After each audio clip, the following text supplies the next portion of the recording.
Hi, it's Michelle. Welcome back to my channel. If you're new here, my name is Michelle. I make videos about books. Please hit the subscribe button. It really helps my channel grow. Today is the first book haul of 2023. I have had these books for a while, and the thing about me and my book hauls are that when I get a new book, I put it aside and then I film a book haul a couple months later and I kind of forgot what I bought. So it's a new experience for me and for the viewer. So we're gonna do this together. It is quite a lot of books. I feel like I'm going back into 2022, but for the most part, I bought myself these books as always. I did get one as a gift and I got it yesterday. So this was perfect. So we're just gonna go really fast through all the books that I have received over the last couple of months and let's do it. The first one was the gift and this is from IFA. This is The School for Good Mothers by Jessamine Chan. I've had this in my wish list for a while and I had a special edition one on my wish list in Pango, but like it was a lot of money even for me. And so when we got this, I was like, I know I bought a book, but I can't remember which one. And I knew I had bought this book and it was just such a nice gift from IFA. And she said it was from putting up with her shit. But honestly, I'd put up with anything IFA threw at me. So thank you so much, IFA. I have heard so many good things about this book. Like, I'm so excited. It really made my day yesterday.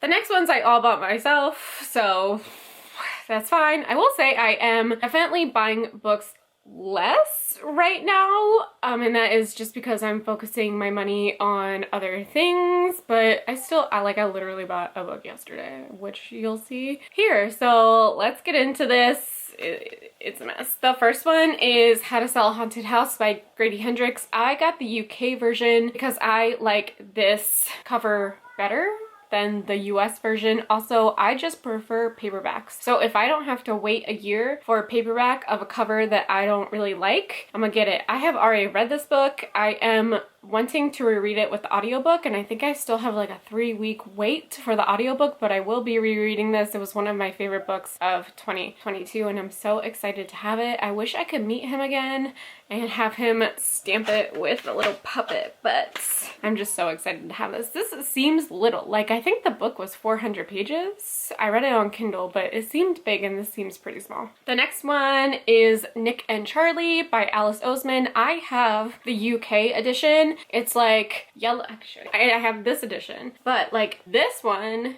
even though it's hardcover, this, like, it's her art. So like it just makes so much sense for me to have it, and that I'm such like a Heartstopper girly, makes sense for me to have it. Anyway, I'm so glad to have it and I need to read it immediately. The next one is an ARC that I got called Tough Titties by Laura Belgray, and it says, on living your best life when you're the effing worst. And honestly, sometimes I am the effing worst. So I am very excited to do this. I am not normally into self-help, but like this just sounds so fucking funny, and sometimes that's all I need to read is something so fucking funny. The next two are ones that I got from the Nightworms book box. It's a horror book box and they mostly focus on indie horror. So this is Festival by Christopher Golden and Tim Leben. I am obsessed with this cover. They really like do not miss when it comes to covers.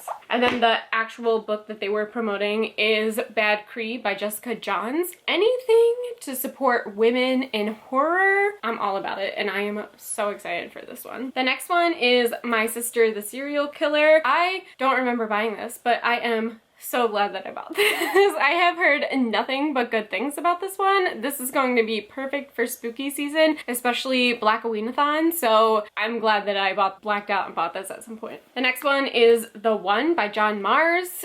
Lexi has been talking to me about this book for literally ever. I have it out on audiobook right now. Rom-Comathon, I think when you're seeing this, it's almost the end of Rom-Comathon, but like Rom-Comathon for me starts tomorrow.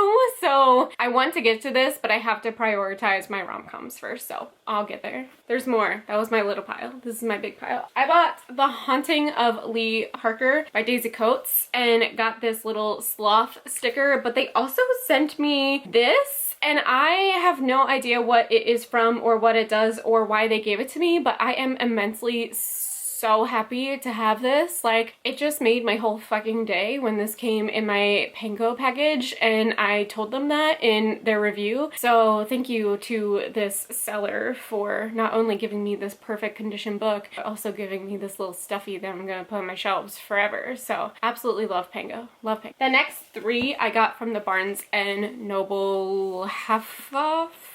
I think they had a half off hardcover sale online. Anyway, so I got Under the Whispering Door by TJ Klune. I absolutely love The House in the Cerulean Sea by TJ Klune that I read at the end of last year, I think. So I am very excited for his adult stuff. The next one is We Spread by Ian Reid. I know a lot of people have read this and absolutely love this, and I am hoping to absolutely love this as well. The next one that's a little bit out of my comfort zone is The Candy House by Jennifer Egan. I have heard several things about this in good ways, but I have no idea what it's about, and honestly I got it for the cover and that it was 50% off, so you know how it goes with me. The next two I got from the Aardvark book box. I did a review of the Aardvark book box recently. I will put that video up above, but I decided to stick with my subscription to them because they offer lesser known books, which I am very excited about. I think that that is so cool to get authors and books that I may have not really known about out there. So the first one is All the Dark Places by Terry Parlato, and what I like about this is not sponsored in any way, I'm just actually recommending them. What I like about Aardvark is their hardcovers are like, it's a weird material in a good way. Like, I really like the material of the actual hardcover, and that their logo is a little bit smaller than Book of the Month. Like, it's right there and you can barely see it. So. The next one is also from Aardvark, and that is Desert Creatures by Kay Chronister. I got this because it was the horror pick, and I am always about horror, so I just really like Aardvark. It is a little bit more expensive than Book of the Month, and I think it's because they ship from Canada. The next one that I don't remember getting, but very glad that I got, is Small Spaces by Catherine Arden. I know that this is middle grade horror, but I heard that it is amazing. So once again, hold this for spooky season, but like besides February, I feel like it's kind of always spooky season. The next one I got off Pango, and I accidentally bought it from my friend Katie. Like, I did not know that it was her shop, and she messaged me, and I didn't realize it was her shop until she messaged me. So that was a good coincidence. But that is Good Rich People by Eliza Jane Brazier. I am just so excited for this one. I love rich people stories because they're always so fucking twisted, so cannot wait. The next two,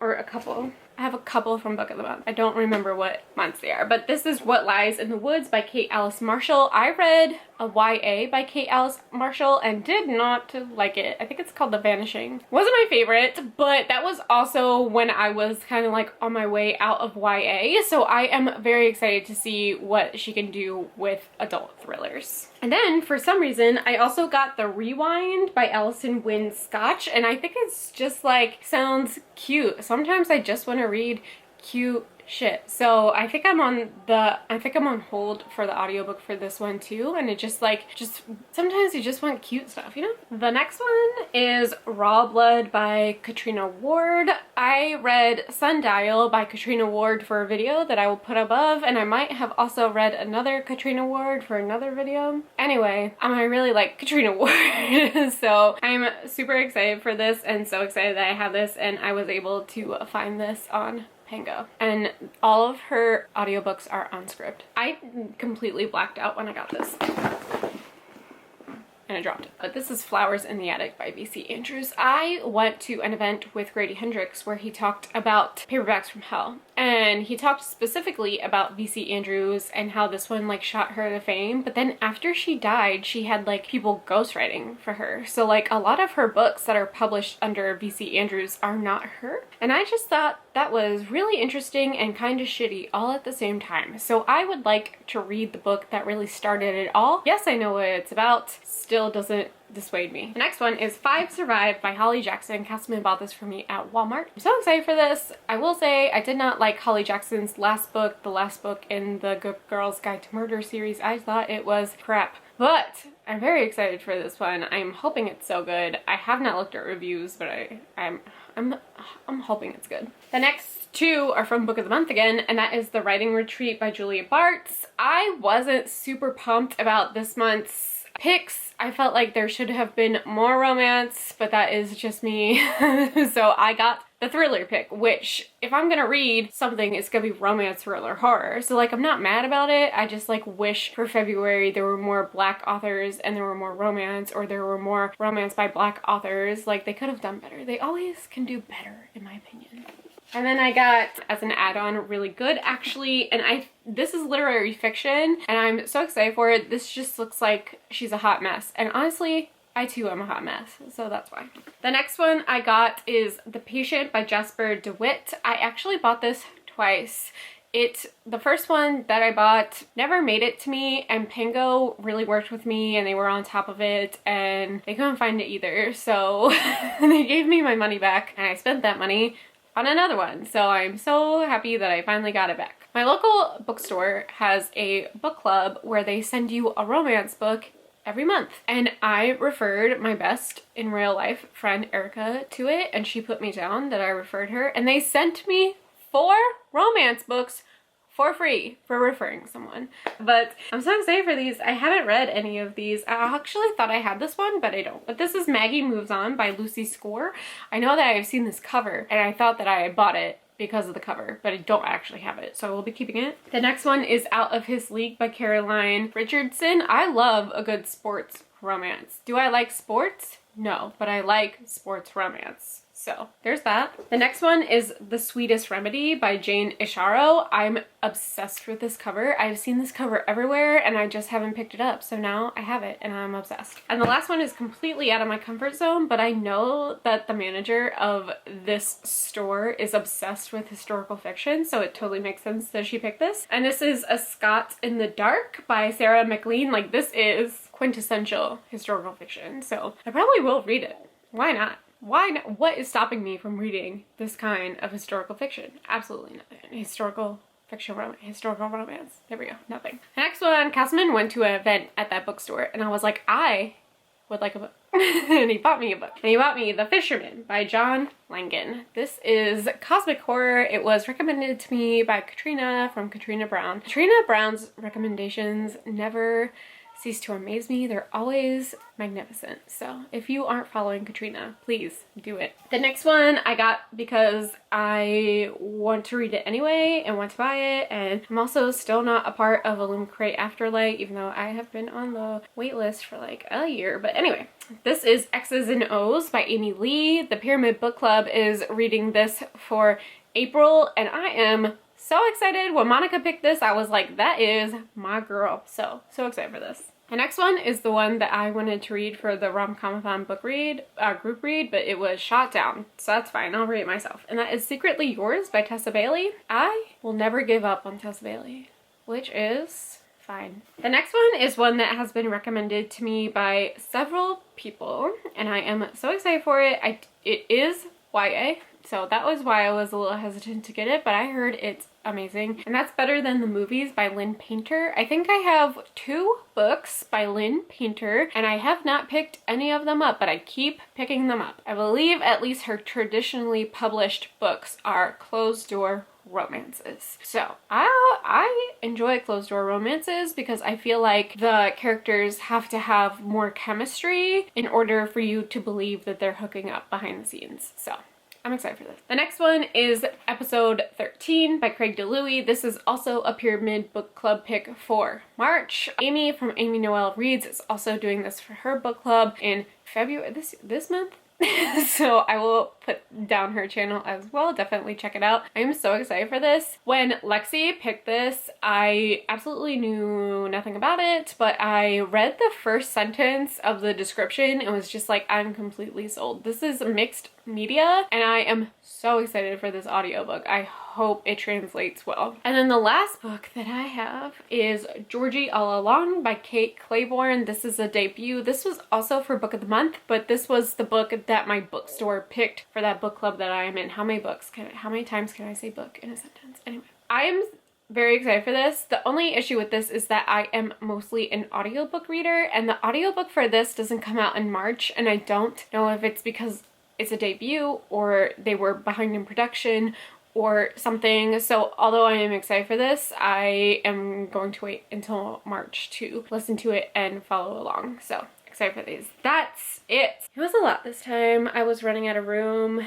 and I needed to film this, but I'm very excited to get these on my shelves. If you have read any of these books, please let me know what you have thought about them down below. Let me know what you think I should put up on my TBR, because it's really just a free-for-all. I'm not really a mood reader anymore. I just go for it. So thanks for watching my video. See you in my next one. Bye!